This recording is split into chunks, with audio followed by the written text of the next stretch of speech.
Is it possible to try to reverse engineer the effect of Hitler's drug use on the outcome of World War II? So if he didn't use any drugs, would the Nazis be more successful or less successful?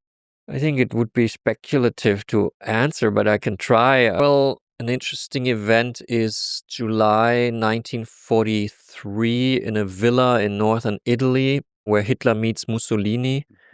And Mussolini is basically fed up with the war and he wants Italy to leave the axis of evil. And Hitler is really pissed when he hears that. He knows that's what the meeting is all about. And that's the day when he receives the Eukodal for the first time. And because he says to Morel, I'm under such stress, I'm not going to go. He threatens, like he calls off the whole thing. Like the plane's already waiting in Obersalzberg. Everything is ready. And he says, I'm not meeting this guy. And then Morel gives him Eukodal. And you can see, the time when he gets the Eukodal. And that's when he has this effect for the first time. This like, I can do anything. I'm gonna explain to Mussolini that he's not gonna leave the war effort. And on the way to the plane, he says to Morel that this Eukodal is really helping him, and he wants another shot, and he receives another shot. So he has quite a lot of Eukodal in him when he speaks to Mussolini. And Mussolini is not able to say one word, basically, because Hitler is so high and so charged. And he's like just telling him the whole time how great this is, what they're doing right now.